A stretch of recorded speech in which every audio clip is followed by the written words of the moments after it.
For centuries, scholars believed that Maya rulers were absolute monarchs, divine figures whose word shaped the fate of their cities. But new discoveries challenged that idea. What if the real power behind the throne lay not in the hands of kings, but in the hidden corridors of temples and secret councils? This is the story of a civilization where gods and men walked side by side, where the line between ruler and priest blurred, and where unseen forces may have dictated the course of history. At first glance, Maya society appears straightforward. Powerful kings sat atop a rigid hierarchy, commanding armies, overseeing trade, and performing sacred rites. Yet beneath this surface lies a tangled web of influence, ambition, and ritual. Were these rulers truly sovereign? Or were they pawns in a game controlled by others? Archaeological evidence reveals that Maya city-states did not operate under centralized rule. Instead, they functioned as semi-independent kingdoms, each with its own ruling elite. These elites often included not just kings, but also high priests, noble families, and military commanders. This raises an essential question. Was the king the ultimate authority, or merely the most visible face of a broader ruling class? Inscriptions found at sites such as Palenque and Copan show kings flanked by figures dressed in elaborate ceremonial garb, figures whose identities remain debated. Some scholars believe these individuals were high priests, guiding royal decisions through religious doctrine. Others argue they were powerful nobles, representing influential dynastic lines that could rival the crown itself. What is clear is that Maya governance was never simple.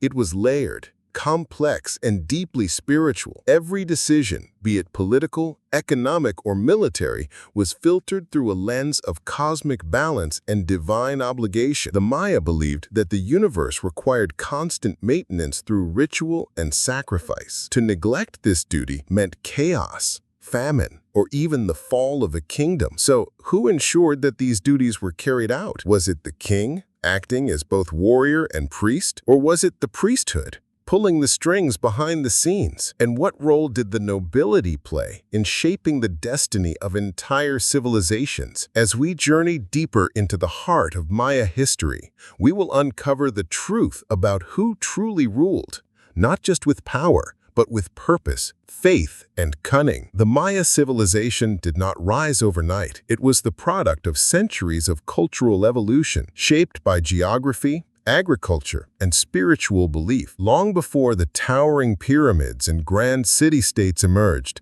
small farming communities dotted the dense jungles and highlands of Mesoamerica around 2000 BCE. These early settlements began to develop complex social structures, laying the foundation for what would become one of the most sophisticated civilizations in the ancient world. By 1000 BCE, the first ceremonial centers appeared, marking the beginning of organized religious life. Over time, these centers grew into powerful city-states, each ruled by its own elite class. Unlike a unified empire, the Maya world was a mosaic of independent kingdoms, often at war with one another, yet bound by shared traditions, language, and cosmology. At the heart of each city-state stood a ruler, or kul ajau, meaning Holy Lord. This title was more than just a political designation. It was a divine claim. Maya kings were believed to be direct descendants of gods, chosen to maintain cosmic order through ritual and governance. They lived in elaborate palaces, surrounded by courtiers, warriors, and priests who ensured the smooth functioning of daily life. But their power was not absolute. To rule effectively, they relied on a network of noble families, military commanders, and religious specialists. These individuals formed the backbone of Maya administration, managing everything from taxation to infrastructure and overseeing vast trade networks that connected distant regions. Despite their grandeur, Maya rulers faced constant challenges. Dynastic struggles, shifting alliances, and external threats meant that no king could afford complacency. Inscriptions carved into stone stelae recorded not only victories, but also defeats, betrayals, and moments of crisis. Some rulers rose to prominence through conquest and diplomacy, while others fell victim to internal strife or foreign invasion. The city-state of Copan, for example, experienced a golden age under the rule of King 18 Rabbit, who expanded its influence and commissioned monumental architecture. Yet his reign ended in disaster when he was captured and executed by forces from the rival city of Quirigua, an event that sent shockwaves through the region. Beyond warfare, the Maya developed an intricate system of writing, mathematics, and astronomy that set them apart from many other ancient civilizations. Their hieroglyphic script, one of the most advanced in the Americas, allowed them to record history, genealogies, and religious doctrines with remarkable precision.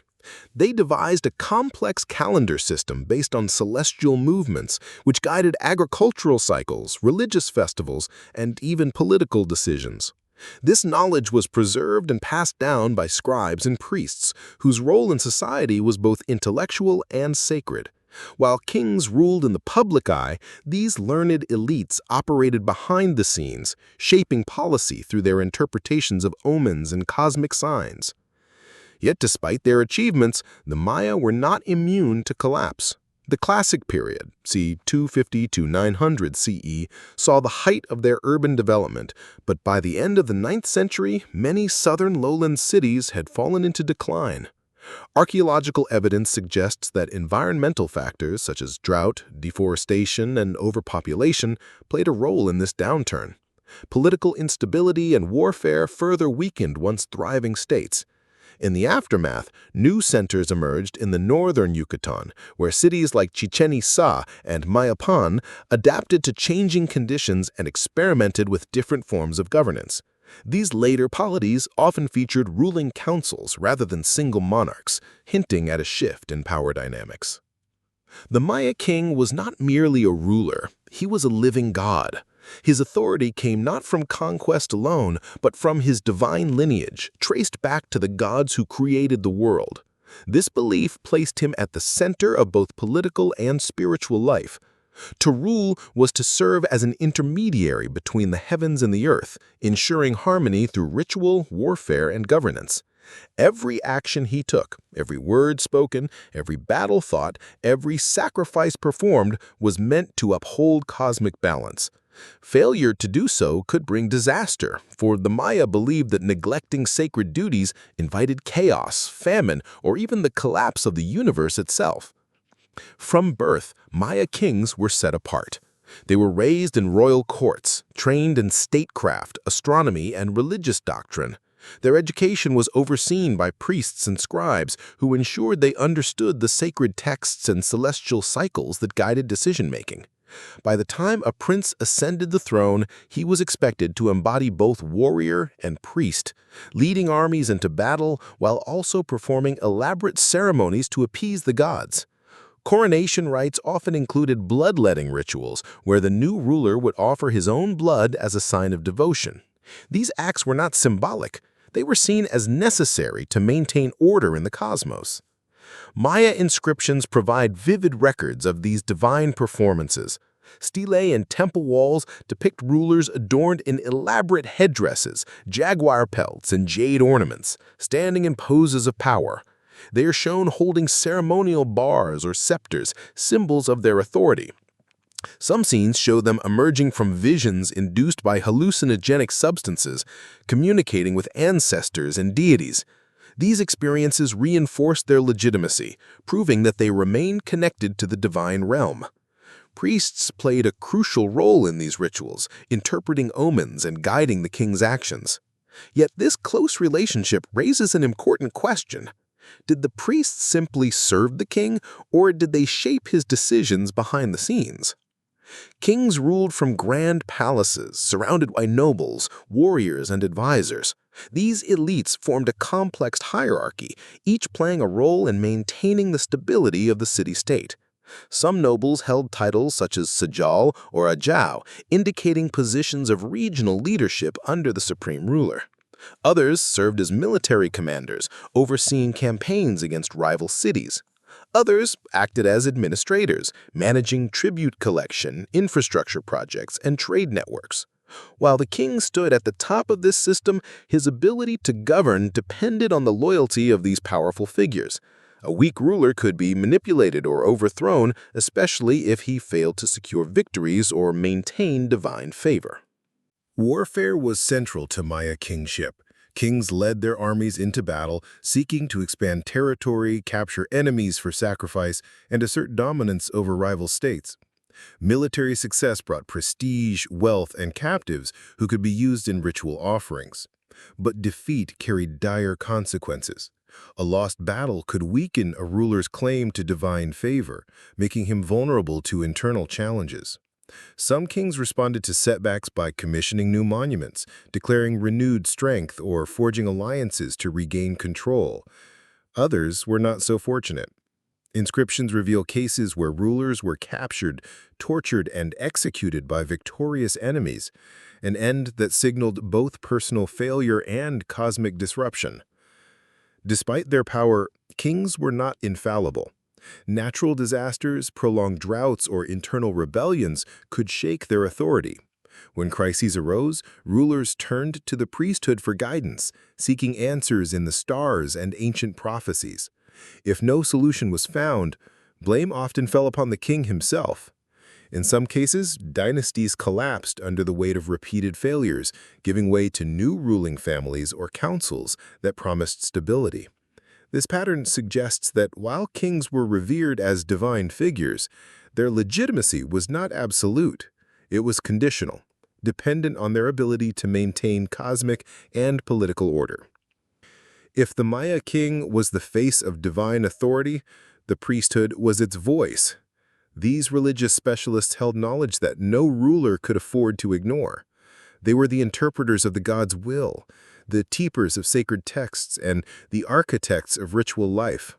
Without their guidance, a king could not perform ceremonies, declare war, or even choose a marriage partner without risking cosmic disorder. Yet, unlike kings whose images were carved into stone monuments for all to see, priests operated largely in the shadows, wielding influence through wisdom rather than weapons. At the heart of Maya religion was the belief that the universe was alive with divine forces. Gods governed the sun, rain, fertility, and death. Ancestors watched from beyond the grave. Celestial bodies moved according to sacred cycles. To maintain harmony, humans had to offer tribute, most often in the form of blood and sacrifice. Priests understood these complex relationships better than anyone else. They studied the movements of the stars, calculated agricultural seasons, and interpreted omens in nature and dreams. Their knowledge made them indispensable to rulers who needed divine approval for every major decision. Priests also controlled access to sacred spaces. Temples were not just places of worship, they were centers of political power. Only trained priests could enter the inner sanctuaries where rituals were performed. They alone knew the precise words, gestures, and offerings required to communicate with the gods. This exclusivity gave them leverage over kings, especially during times of crisis. If a drought struck or if a city suffered military defeat, it was the priests who determined what sins had been committed and what sacrifices were necessary to restore balance. A ruler who ignored their counsel risked both spiritual and political ruin. Some priests held official titles, such as Akin, day keeper, or Chilon, prophet, which indicated their rank and responsibilities. Day keepers specialized in reading the calendar, determining auspicious dates for coronations, battles, and construction projects. Prophets acted as intermediaries between rulers and deities, delivering messages received through trance states or visions. These roles were not ceremonial, they carried real weight in governance. In some cases, inscriptions suggest that priests accompanied kings on diplomatic missions, acting as advisors or even negotiators. Their presence signaled that decisions were made with divine consent. One of the most striking examples of priestly influence comes from the city of Palenque. There, the great king Kinich Hanab Pakal ruled for over 68 years, one of the longest reigns in Maya history. His tomb, discovered deep within the Temple of the Inscriptions, contains detailed records of his life and achievements. But among the carvings and hieroglyphics are depictions of masked figures performing rituals alongside him, figures believed to represent high priests. These scenes suggest that Pakal did not act alone. He worked closely with religious specialists who helped shape his rule, ensuring that his actions aligned with cosmic law.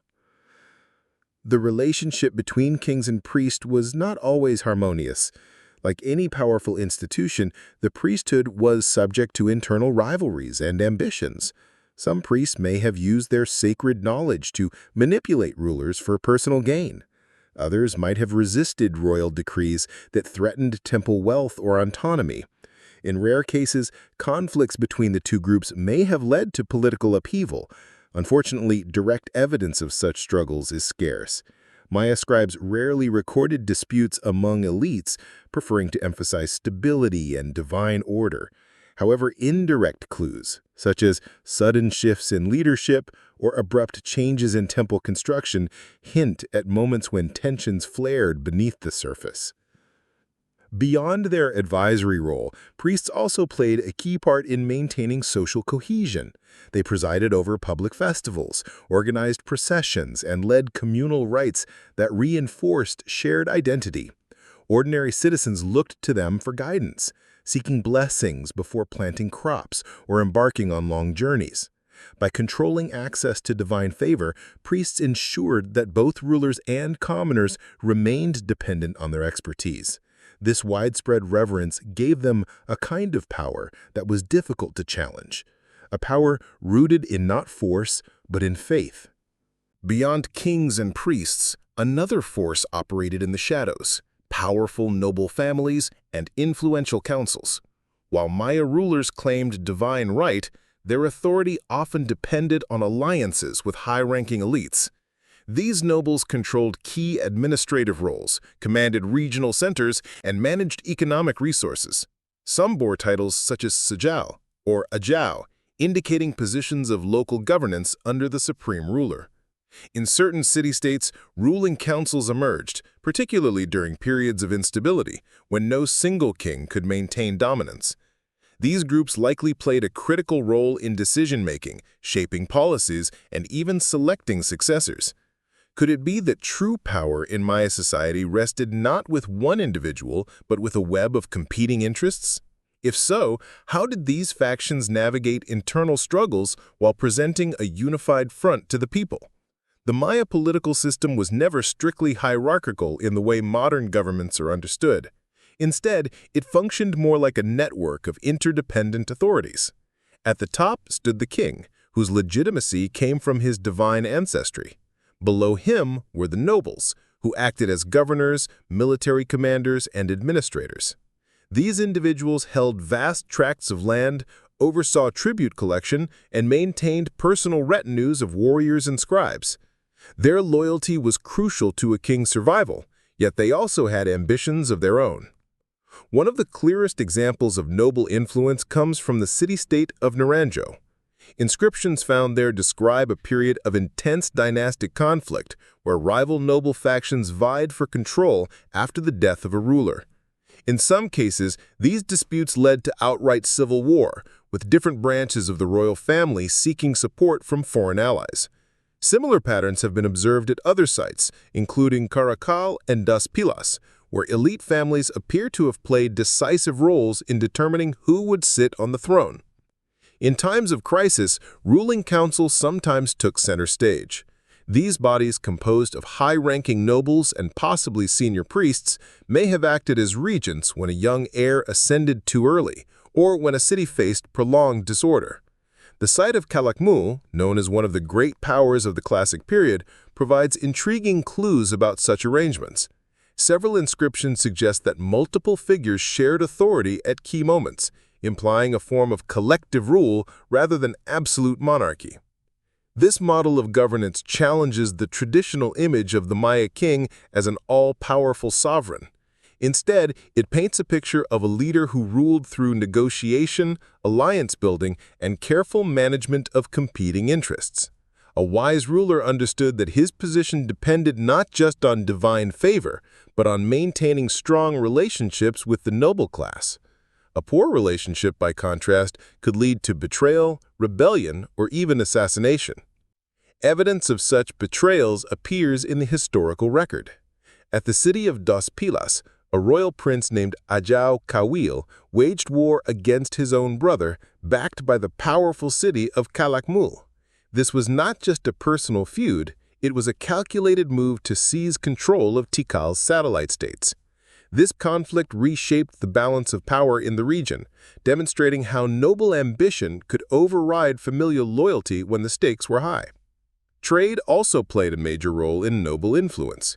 Control over valuable commodities, such as jade, obsidian, cacao, and textiles, gave certain families immense wealth and leverage. Cities like Copan and Palenque thrived due to their access to trade routes, and the nobility benefited directly from this commerce. Some elite families even established their own satellite centers, acting as intermediaries between the capital and distant provinces. This decentralized structure meant that power was not always concentrated in the hands of the king alone. Warfare was not just a part of Maya life, it was central to it. The city-states of the Maya world were locked in an endless cycle of conflict, forming shifting alliances, betraying one another, and fighting for dominance. These wars were not random skirmishes, they were carefully planned campaigns with political, economic, and religious motivations. Victory brought prestige, tribute, and control over vital trade routes. Defeat could mean destruction of cities, dynasties, and even entire populations. In this brutal landscape, kings did not rule alone. Their survival depended on generals, diplomats, and advisors who shaped military strategy and forged fragile pacts that could collapse overnight. The most famous rivalry in Maya history was between Tikal and Calakmul, two superpowers locked in a centuries-long struggle known as the Long Count Wars. Each sought to dominate the region by conquering smaller polities and forcing them into vassalage. Inscriptions from both cities record dramatic moments of betrayal, conquest, and retribution. In 562 CE, Calakmul dealt Tikal a devastating blow, capturing its ruler and ending a long period of Tikal dominance. For decades, Tikal remained weak, while Calakmul expanded its influence across the lowlands. But Tikal did not stay down forever. In 695 CE, under the leadership of Jasa Chan Kawil I, Tikal launched a surprise attack on Calakmul and won a decisive victory. This triumph marked the resurgence of Tikal and the beginning of its final golden age. These wars were not fought solely by kings. Military commanders played crucial roles in planning campaigns and leading armies into battle. Some of these generals bore titles such as Nakam, suggesting high-ranking status within the warrior elite. They led troops through dense jungles, coordinated sieges against enemy cities, and orchestrated ambushes along trade routes. Captured enemies were often paraded before victorious rulers, then sacrificed in public ceremonies designed to reinforce divine authority. These acts were not just displays of cruelty, they were deeply symbolic, meant to demonstrate that the gods had favored the winning side. Alliances were another key element in Maya warfare. No city-state could afford to stand alone for long. Rulers formed temporary pacts with neighboring polities, offering marriage alliances, military support, or access to valuable resources in exchange for loyalty. These agreements were often recorded on stelae, showing two rulers clasping hands or standing side by side in ceremonial poses. But these alliances were fragile. A shift in power or a sudden betrayal could unravel years of diplomacy in an instant. One infamous example comes from the city of Dos Pilas, where Prince Balaj Chan Kawil was sent by his father, the king of Tikal, to rule a strategic outpost. Instead of remaining loyal, he defected to Calakmul, turning against his own family and helping Calakmul weaken Tikal's grip on the region. Diplomacy also extended beyond war. Trade was a powerful tool used to maintain stability and exert influence. Cities rich in jade, obsidian, or cacao could use these goods to secure allies or bribe rivals. Control over trade routes meant access to wealth, which in turn funded armies and monumental construction projects. Some cities became wealthy precisely because they sat at key junctions between major centers, Others fell into decline when their trade networks collapsed due to war or environmental changes. The fall of certain cities, such as Copan and Palenque, may have been tied to disruptions in commerce rather than direct military defeat. Religion also played a role in shaping military decisions. Priests advised rulers on the best dates for war based on celestial movements. Battles were sometimes timed to coincide with solar eclipses or planetary alignments believed to favor victory. Rituals performed before battle ensured divine approval, and captives taken in war were often used in elaborate sacrifices meant to appease the gods. In some cases, rulers claimed divine endorsement for their conquests, portraying themselves as warriors chosen by the heavens to bring order to the land. Yet despite the grandeur of these conflicts, not all battles ended in clear victories. Many battles resulted in stalemates, with neither side gaining lasting advantage. Some cities changed hands multiple times, caught in the crossfire of larger powers. Others disappeared entirely, their ruins swallowed by the jungle. What is clear is that warfare was not just a consequence of Maya politics. It was a driving force behind it. It determined who ruled, who fell, and how power was redistributed among competing elites. As the Classic period, CE 250 to 900, drew to a close, many of the great Maya city-states began to decline.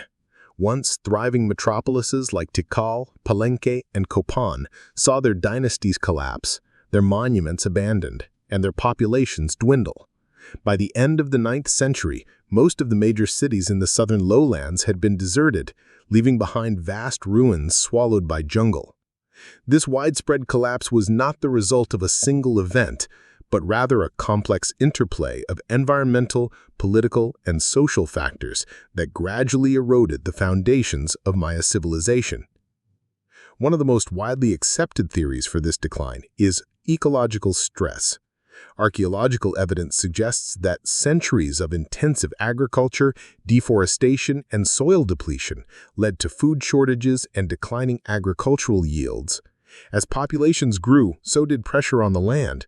Without sufficient resources to sustain large urban centers, cities became increasingly vulnerable to famine and disease. Some scholars argue that prolonged droughts, supported by sediment core data from lake beds, further worsened conditions, making it almost impossible for rulers to maintain control over their subjects. Another factor was political instability. Many Maya city-states were locked in cycles of warfare, with shifting alliances and constant conflicts draining resources and weakening leadership. Inscriptions from this period reveal increasing references to defeats, captured rulers, and disrupted dynasties. When a ruling line was extinguished, there was often no clear successor, leading to power vacuums that rival states exploited. In some cases, entire cities were absorbed by more powerful neighbors or fell into disarray as competing factions vied for control. Despite the fall of these southern lowland cities, Maya civilization did not disappear. Instead, it transformed, with new centers emerging in the northern Yucatan.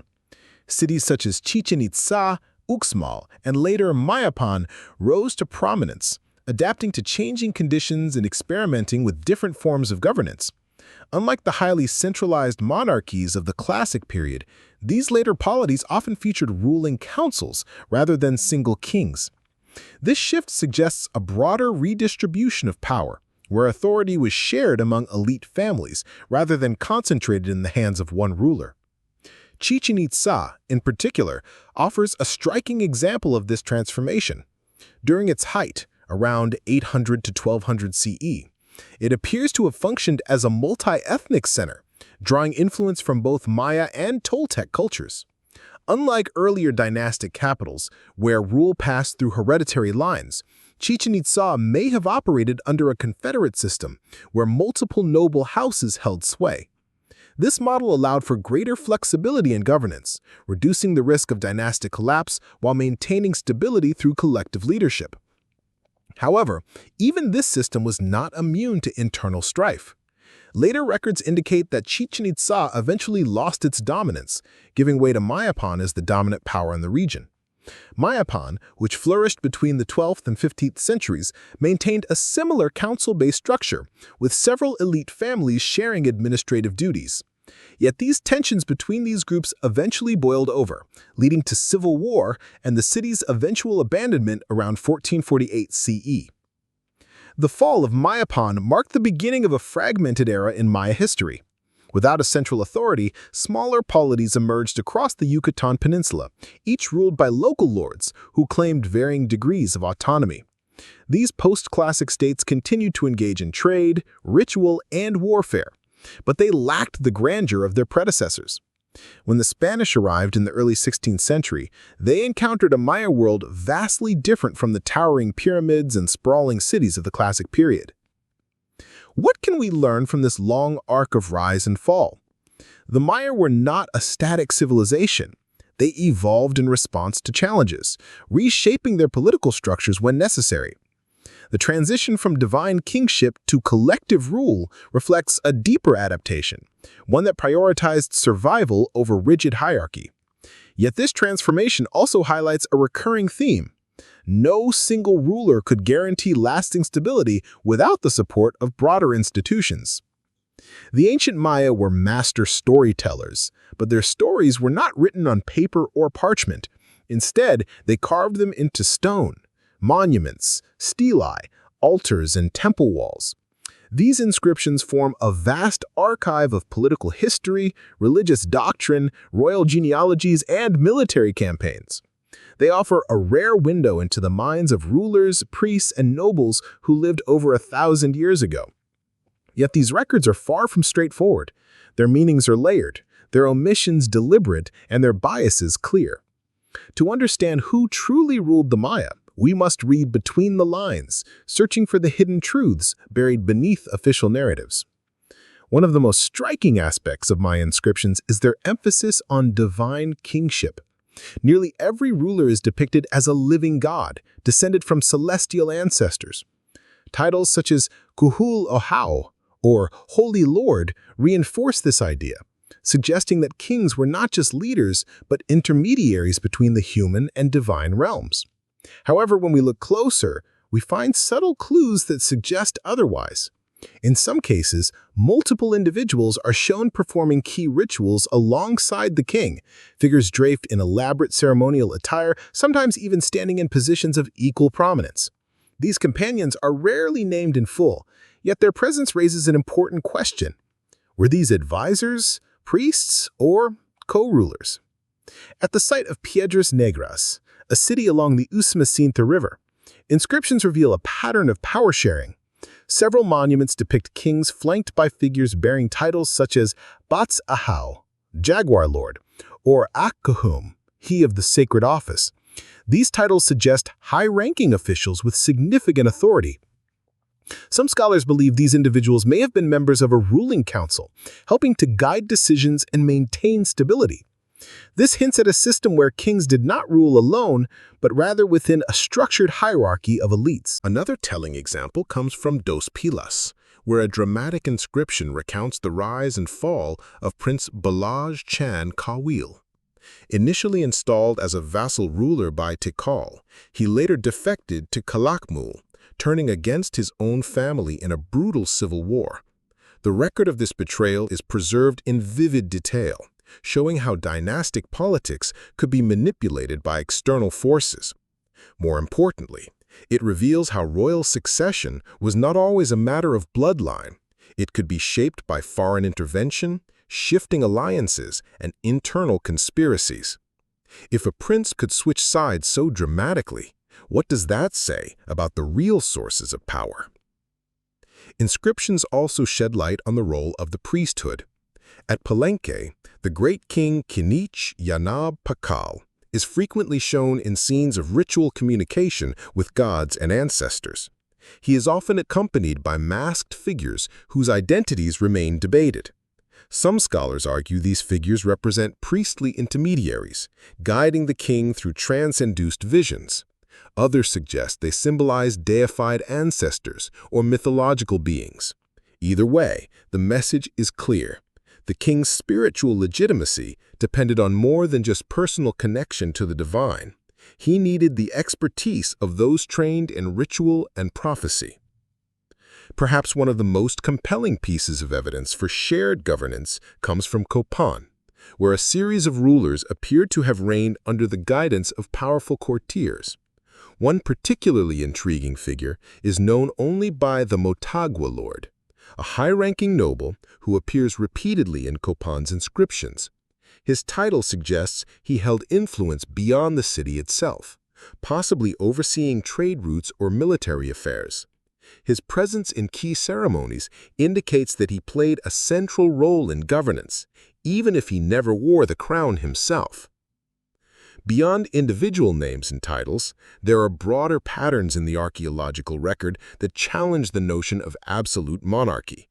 In many cities, especially during times of crisis, new types of monuments appear, ones that do not feature a single ruler, but instead emphasize collective leadership.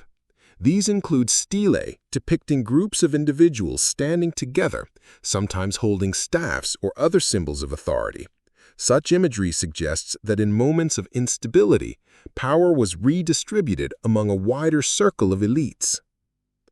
Even the disappearance of certain names from the historical record offers valuable clues.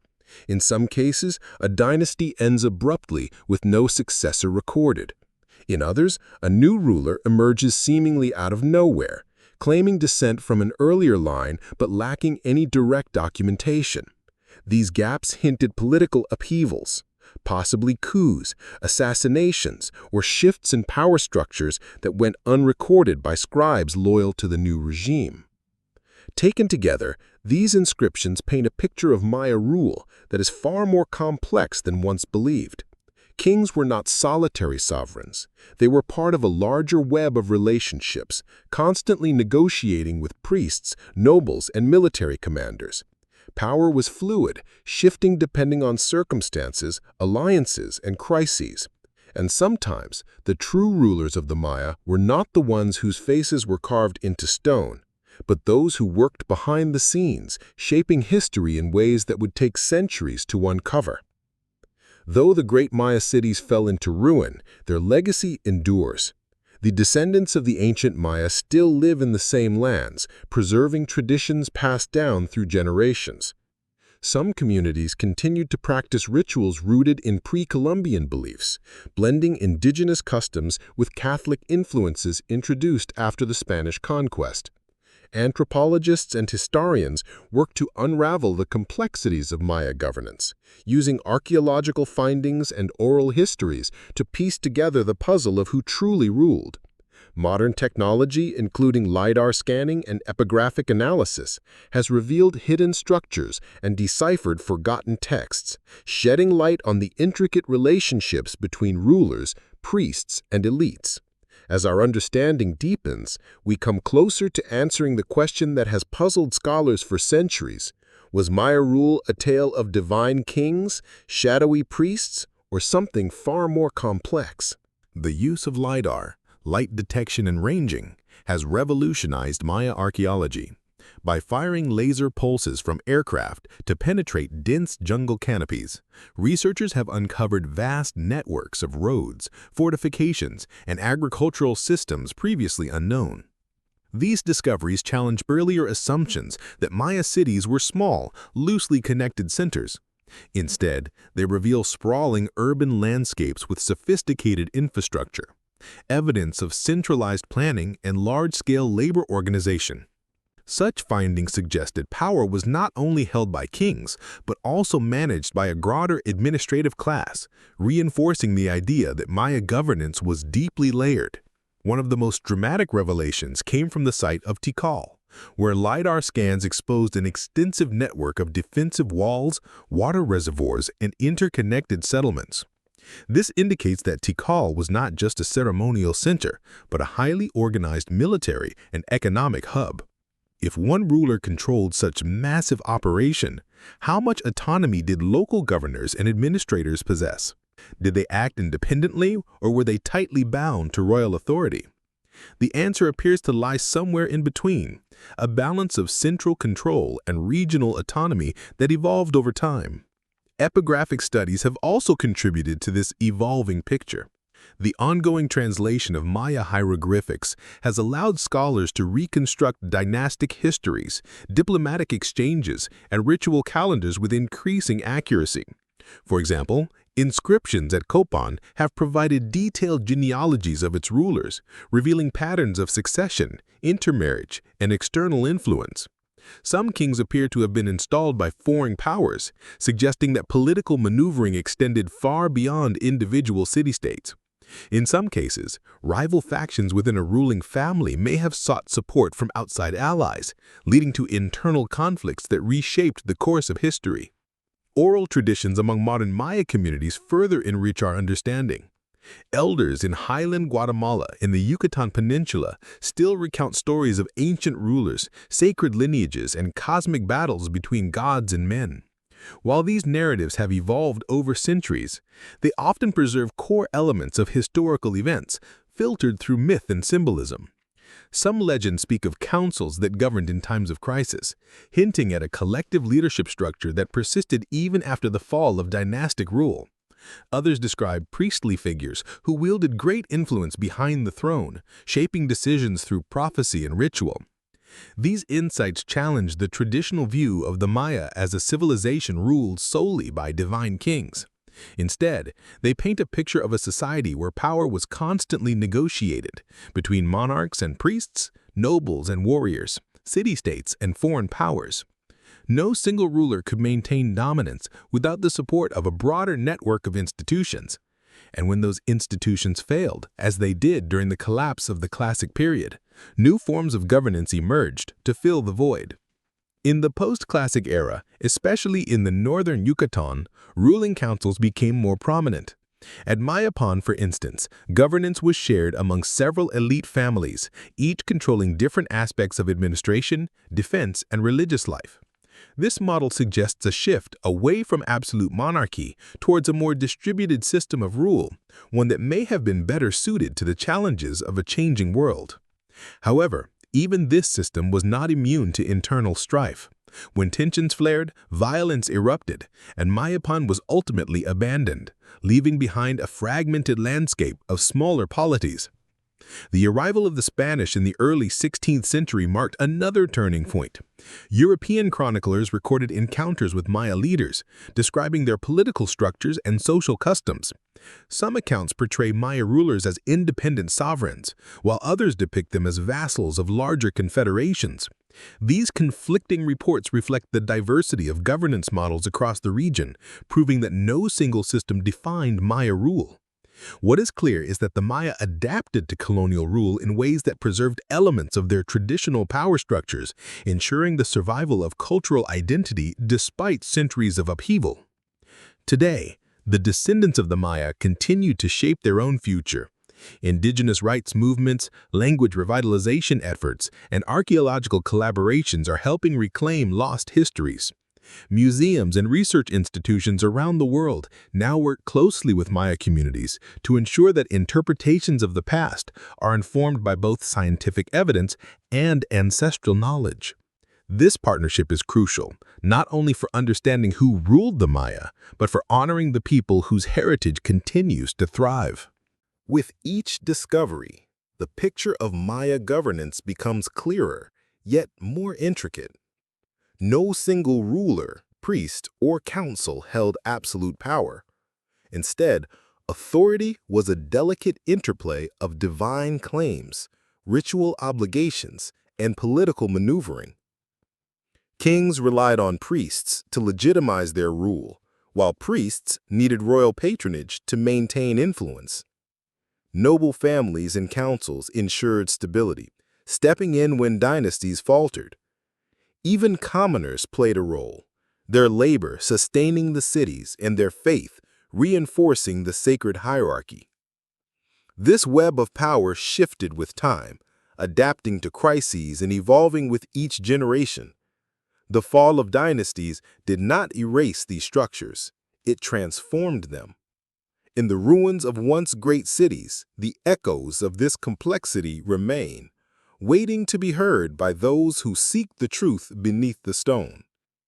One of the most enduring debates among scholars centers on how much autonomy Maya kings truly had. Were they sovereign rulers, or were they constrained by religious doctrine, elite factions, and military commanders? Evidence suggests that while kings were the public face of power, their decisions were shaped by a broader network of advisors, priests, and noble elites. At Copan, for instance, inscriptions show a clear pattern of royal succession influenced by external forces. Some kings appear to have been installed by foreign powers, such as Tikal or Calakmul, suggesting that local dynasties were not always self-sustaining. This raises questions about whether certain city-states functioned more like vassals than independent kingdoms. If a ruler owed his throne to an outside force, how much real authority did he wield? Similarly, at Dos Pilas, we see a dramatic example of internal betrayal shaping the fate of a kingdom. Prince Balazs Khan Kawil, originally placed on the throne by Tikal, later defected to Calakmul and waged war against his own family. His actions reshaped the balance of power in the region, proving that personal ambition and shifting loyalties could override blood ties. This story reinforces the idea that Maya politics were deeply factional, with noble houses and regional governors playing critical roles in determining who ruled and who fell. The priesthood also maintained a powerful presence throughout Maya history. At Palenque, King Pakal's long reign was marked by close collaboration with high-ranking religious figures. Scenes carved into temple walls depict him entering trance states, guided by masked individuals believed to be priests or spiritual intermediaries. These depictions suggest that spiritual legitimacy was not solely the king's to claim. It required the expertise of trained specialists who interpreted omens, conducted rituals, and ensured cosmic harmony. Even in times of crisis, the priesthood appears to have retained its influence. When drought struck or wars turned against the city, it was the priests who determined what sacrifices were necessary to restore balance. A king who ignored their counsel risked losing both divine favor and political support. This dynamic hints at a balance of power between secular and religious authorities, where neither could act entirely without the other. Perhaps the clearest evidence of shared governance comes from the northern Yucatan, where ruling councils became increasingly prominent during the post-classic period. At Mayapan, multiple elite families shared administrative duties, forming a coalition government that lasted for centuries. Though tensions eventually led to civil war and the city's collapse, this model demonstrates that collective leadership was not only possible, but effective under certain conditions. These findings challenge the traditional image of the Maya king as an all-powerful monarch. Instead, they reveal a political landscape defined by negotiation, alliance building, and institutional support. Rulers who failed to maintain relationships with priests, nobles, and military leaders often met untimely ends. Those who succeeded did so through a combination of charisma, strategy, and divine symbolism. So, who really ruled the Maya? The answer is not simple. It was not just kings, nor only priests, nor solely noble councils. Rather, power in Maya civilization was fluid, distributed, and constantly negotiated. It shifted depending on circumstances, alliances, and the ever-changing demands of war, religion, and survival. Though the last Maya kingdoms fell centuries ago, their story continues to shape the modern world. Archaeologists uncover new evidence with each excavation, revealing fresh insights into the balance of power that once governed these ancient cities. Historians piece together fragmented records, searching for patterns that explain the rise and fall of dynasties. Meanwhile, the descendants of the Maya keep their heritage alive, passing down stories and traditions that defy the passage of time. The mystery of who truly ruled remains unsolved, not because the answer is lost, but because the truth was never simple. The Maya did not follow a single model of governance. Their world was one of shifting alliances, hidden influences, and sacred duties. Kings, priests, nobles, and councils all played roles in maintaining order, sometimes working together, sometimes in conflict. This complexity ensured that no single ruler could dominate indefinitely. It also allowed Maya civilization to endure through centuries of change, adapting to new challenges while preserving its core identity. One of the most remarkable aspects of Maya history is its resilience. Even after the collapse of the classic period city-states, Maya culture persisted. In the highlands of Guatemala, the Quiche and Kaqchikel peoples continued to maintain independent polities well into the Spanish conquest. Their political structures, though influenced by colonial rule, retained elements of pre-Columbian governance. Some communities function today under systems that blend traditional leadership with modern democratic practices, proving that Maya political thought has not vanished, it has evolved. In the Yucatan Peninsula, where the ruins of Chichen Itza and Uxmal stand as monuments to past grandeur, modern Maya communities continue to honor ancestral traditions. Rituals performed at sacred sites, oral histories passed from elders to youth, and agricultural practices rooted in ancient knowledge all reflect a living connection to the past. These cultural expressions are more than remnants of a forgotten era. They are active demonstrations of continuity, showing that Maya identity remains strong despite centuries of external influence. Scholars and indigenous leaders alike recognize the importance of this legacy. Collaborative efforts between archaeologists and local communities have led to a more nuanced understanding of Maya history, one that values both scientific discovery and ancestral wisdom. Museums now work with Maya representatives to ensure that interpretations of the past reflect the perspectives of those whose ancestors built the temples and inscribed the stelae. This shift marks a turning point in how we study and teach Maya history, moving away from Eurocentric narratives towards a more inclusive and accurate portrayal.